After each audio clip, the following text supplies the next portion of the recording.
একান্ত বাধ্য ভৃত্যৰ দৰে বিমলে জুইশলা বাঁহটো বিচাৰিবলৈ ধৰিলে। চাকিগছ থকা ঠাইখিনি অনুমান কৰি তাৰ আশে পাশে সি খেপিয়াই থাকিল। নাই, তাৰ হাতত একো বস্তুৱে ধৰা দিয়া নাই। সি বাওঁ হাতেৰে দুৱাৰৰ পৰ্দাখন আঁতৰাই দিলে। বাহিৰৰ পোহৰৰ হীন আভা এটা ডবাটোৰ ভিতৰলৈ সোমাই আহিল। লাহে লাহে তাৰ চকুৰে নগণ্যভাৱে হ'লেও দুই এপদ বস্তু মনিব পৰা হ'ল। এটা সময়ত সি জুইশলা বাঁহটো বিচাৰি পালে। কাঠিডাল জ্বলাই দিয়াত ভিতৰখন চমক মাৰি পোহৰ হৈ উঠিল। সি সন্মুখৰ চাকিগছৰ শলিতাডালত জুই লগাই দিলে।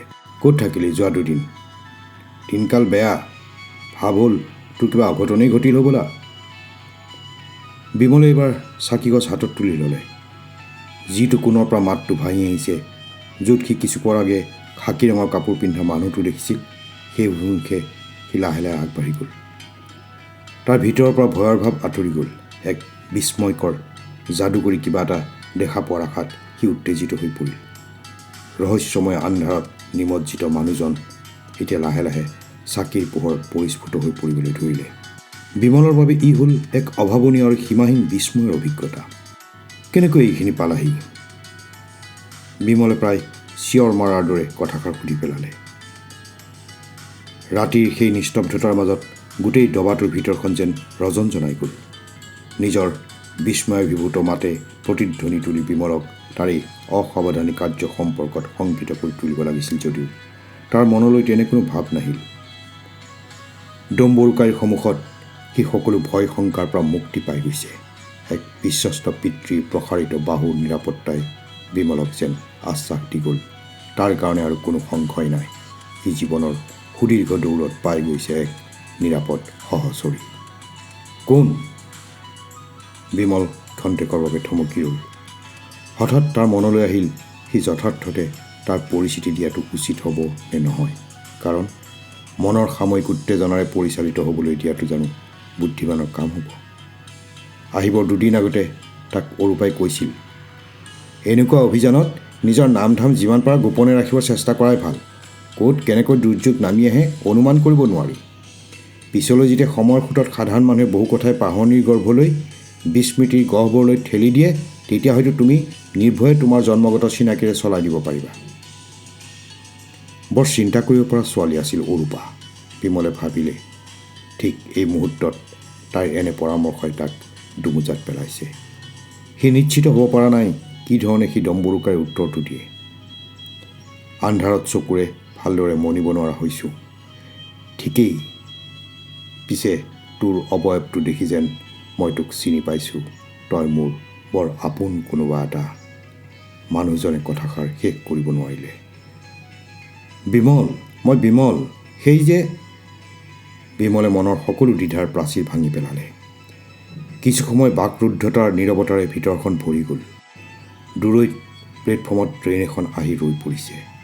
যাত্ৰীৰ উখল মাখল হাই উৰুমি চিৎকাৰ কৌশালৰ টুকুৰা খণ্ডই সিহঁতক জোকাৰি গ'ল।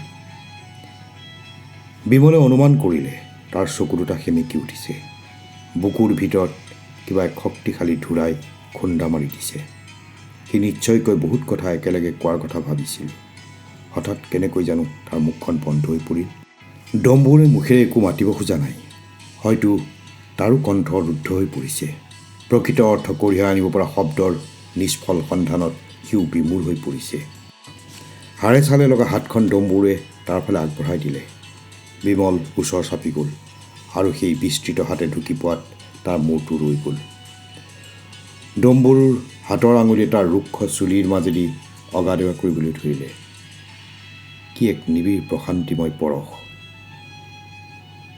তোক নাচিৰ বুলি ভাবিছিলোঁ, ডম্বৰুৱে ক'লে। কেতিয়াবা সি বৰ দেৰিকৈ ঘৰলৈ উভতে। বিমলে বুজি পাইছে এইটো এতিয়া ডম্বৰুকাৰীৰ ঘৰ, আশ্ৰয়স্থল। নাচিৰ ক'ত? সিও ভালেমান ডাঙৰ হ'ল বোলা। আজি অত বছৰ তাক দেখাই নাই। দেখাত তোৰ দৰে ওখ পাখ লেংলেঙীয়াটো হৈছে। স্বাস্থ্যটোৱে তাৰ বৰ ভাল নহ'ল। বৰ অভাৱত চলিব লগা হ'লে দেহাই ক'ত বল পাব। ডম্বৰুৰ কথাত এক আক্ষেপৰ ভাৱ ফুটি উঠিছে। বিমলে জানে জীৱনৰ সৰ্বস্ব তেওঁ নাচিৰৰ নামত জাপি দিছিল। নিজৰ কল্পনা অনুযায়ী নাচিৰে গঢ় ল'ব পৰা নাই। এই অসফলতাৰ কাৰণ ডম্বৰুৰ আয়ত্তৰ বাহিৰত। বিমলে বিশেষ কোনো কথা পাতিব খোজা নাই। সি বৰ অভিভূত হৈ পৰিছে। লাহেকৈ সি ডম্বৰু বহি থকা তক্তা পোষ্টখনৰ ওপৰত বহি দিলে। এটা কেৰকেৰীয়া দীঘল আৱাজ তাৰ পৰা নিগৰি আহিল। দূৰৈত মানুহৰ হৈ হাল্লা অবিৰাম চলিয়েই আছে। ব্যস্ততাপূৰ্ণ প্লেটফৰ্মৰ পৰা উফৰি অহা এনে হট্টগোল ডম্বৰুৰ আপুৰুগীয়া ঘৰখনৰ ভিতৰত প্ৰৱেশ কৰিছে। বিমলৰ সেমেকি থকা চোলা পেণ্টৰ প্ৰতি আঙুলিয়াই ডম্বৰুৱে ক'লে, বিচাৰি চালে ক'ৰবাত নাছিৰৰ কিবা কাপোৰ কানি পাবি, পিন্ধি থকাখিনি সলাই ল, বেমাৰে পাব। ঠিকে আছে, চলি যাব। বিমলে তেনেধৰণৰ উত্তৰ এটা দিয়াৰ মনস্থ কৰোঁতেই ডম্বৰুৱে কৈ উঠিল, চৰুটো দাঙি চা, নাছিৰৰ বাবে কিবা অলপ ৰাখি থৈছিলোঁ। চৰুটো দাঙি চা, নাছিৰৰ বাবে কিবা অলপ ৰাখি থৈছিলোঁ। তোক চাগে ভোকে বৰ আমনি কৰিছে। ডম্বৰু থিয় হ'ল। বিমলে তাক আকৌ জোৰ কৰি বহাই দিলে। তুমি সেইবোৰ চিন্তা কৰিব নালাগে, মোৰ চব ঠিক আছে। লাগিলে জিৰাই খটাই কিবা অলপ খাই ল'ব পাৰিম। কথাখিনি কৈ থাকোঁতে বিমলৰ চকুৱে চাকিৰ পোহৰত ডম্বৰুক এফালৰ পৰা পিটপাটকৈ চাই পেলালে। কি এক মাৰাত্মক চেহেৰা হৈছে ডম্বৰুৰ। মুখত দাড়ি আগুৰি ধৰিছে। চুলিবোৰ পানীৰ অভাৱত জট বন্ধাৰ উপক্ৰম হৈছে। ডাঙৰ দীঘল চেহেৰাটো চৰ্মসাৰ হৈ পৰিছে। মাথোন কেইবছৰমানৰ ব্যৱধানে এজন মানুহৰ দেহলৈ ইমান পৰিৱৰ্তন আনিব পাৰেনে?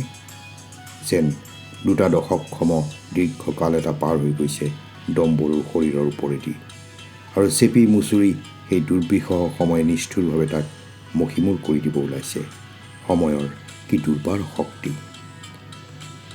পুলিচৰ কাপোৰ তোমাৰ গাত দেখি মই প্ৰথম দৃষ্টিতে উচপ খাই উঠিছিলোঁ।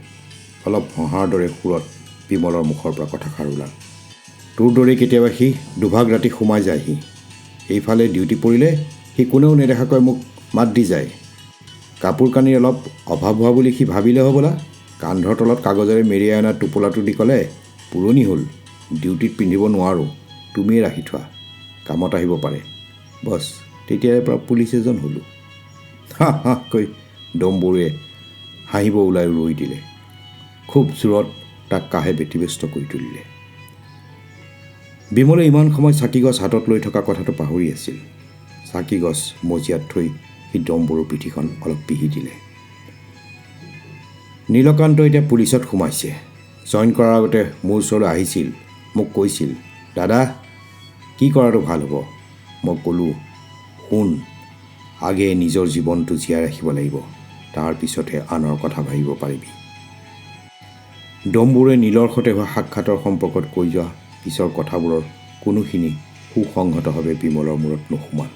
তাৰ মাথো ভাৱ হ'ল, কি সুন্দৰ সাদৃশ্য আছে ডম্বৰু আৰু অৰূপাৰ কথাৰ মাজত। অৰূপাই বেৰৰ চুকৰ সেই নিষিদ্ধ অঞ্চলত সিহঁতৰ চোৰাং কথা বাৰ্তাত বাৰম্বাৰ তাক একে কথাই কৈছিল, তুমি প্ৰথম জি থাকিব লাগিব। তোমাৰ জীৱনটো তেতিয়াহে আনৰ কামত আহিব পাৰে। নহ'লে তুমি যদি ভাবিছা তোমাৰ মৃতদেহৰ এক প্ৰস্তৰ মূৰ্তি সজাই লৈ তোমাক সিহঁতে গুৰু সজাব, তোমাৰ আদৰ্শৰে বিপ্লৱৰ ধ্বজা উৰুৱাই নিব, একলব্যৰ দৰে তোমাৰ অজৈৱিক মূৰ্তিৰ পৰা প্ৰেৰণা লৈ সিহঁতে আধৰুৱা কামখিনি কৰি পেলাব, তেন্তে তোমাতকৈ মহামূৰ্খ পৃথিৱীত আৰু কোনো নাই। জানি থবা বিমল, মৃত্যু মানেই সকলো শেষ। তোমাক মানুহে পাহৰি পেলাব। তুমি কৰিব খোজা কামবোৰ অৰ্ধ সমাপ্তিৰে বালিঘৰৰ দৰে ভাঙি পৰিব। কি অপূৰ্ব আছিল অৰূপাৰ কথাৰ যুক্তি। বিমলে তাইৰ ওচৰত হাৰ মানিছিল ঠিকেই, কিন্তু জয়ী হৈছিল তাৰ জীয়াই থকাৰ বাসনা। নীলক লগ পালে ভাল পালিহেঁতেন। অৱস্থাই তাক চৰকাৰী চাকৰিত সোমোৱাই দিলেও সি যেন মানসিকভাৱে আগৰ মানুহটোৱেই হৈ আছে। অন্যায় অবিচাৰ সকলোৰে বিৰুদ্ধে যেন সি অকলেই থিয় দিব। পিছে সি অকলে কি কৰিব? আজি বা কালি সি আহি যাব পাৰে, তই থাকিলে লগ পাই যাবি। ডম্বৰুৰ শেষৰ বাক্যশাৰীয়ে বিমলৰ মনৰ ভিতৰত এক নতুন চিন্তাৰ উদ্ৰেক কৰিলে।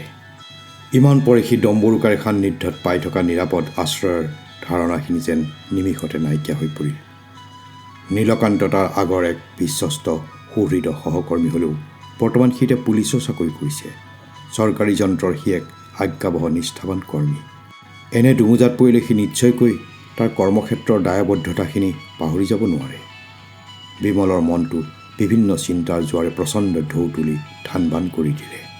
এজন পলাতক আছামী, হত্যাৰ অপৰাধেৰে অভিযুক্ত সি।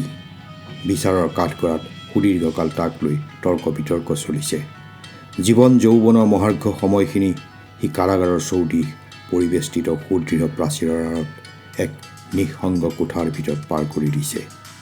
আইনী পথেৰে আৰু কেইঘণ্টামানৰ ভিতৰতে তাৰ জীৱনৰ আশা ফাঁচিকাঠৰ নিৰ্মম ৰছীৰ ঘেৰত শেষ হৈ যোৱাৰ কথা। অথচ সি পলায়ন কৰিছে মাত্ৰ কেইপ্ৰহৰমান আগেয়ে এক নিখুঁত পৰিকল্পনাৰে দি দুৰ্ভেদ্য প্ৰাচীৰৰ সীমনা গচকি ওলাই আহিছে।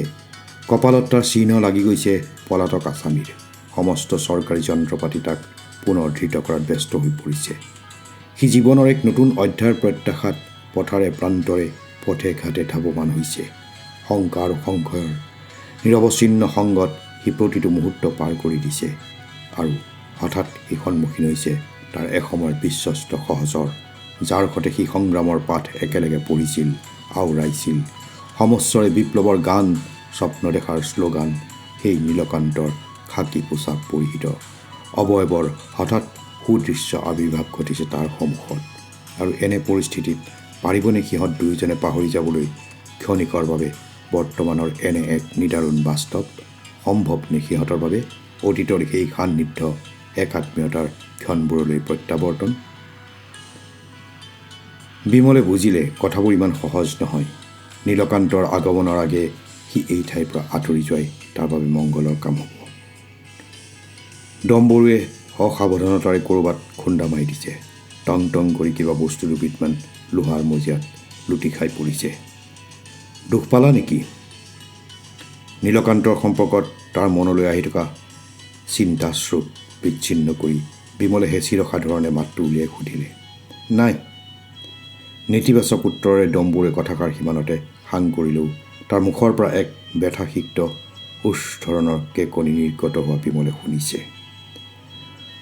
দুখ পোৱা ভৰিখন আৰু ভাল নহ'লগৈ বুজিছ। মাজতে দণ্ডি ওজাক আনি জৰা ফুকাও কৰিলোঁ, পিছে বিশেষ এটা সুবিধা নহ'ল। টিংকৈ কোনোবাখিনিত সেইডাল টান মাৰি ধৰে, জীৱটো ওলাই যোৱা যেন বোধ হয়। মজিয়াতে বহি পৰা ডম্বৰুৱে যিখন ভৰিৰ কথা কৈছে, বিমলৰ বাবে সেই ঘটনাটো এতিয়াও চকুৰ আগত সদ্য সমাপ্ত দুৰ্ঘটনাৰ দৰে সজীৱ হৈ আছে। তহঁতে ধৈৰ্য আৰু সাহস হেৰুৱালে নহ'ব। সংগ্ৰামত এনেকুৱা ক্ষণস্থায়ী বিপৰ্যয় আহিবই। দুৰ্যোগৰ বেদনাই আনি দিব লাগিব আমাক নতুনকৈ আৰু এক খোজ দিয়াৰ প্ৰেৰণা।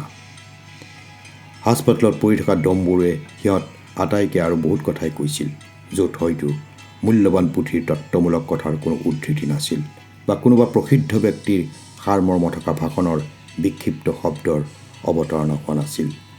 ডম্বৰুৰ কথাবোৰ আছিল তাৰ দুকুৰি বছৰীয়া জীৱনৰ নামবিহীন যুদ্ধৰ প্ৰতিধ্বনি।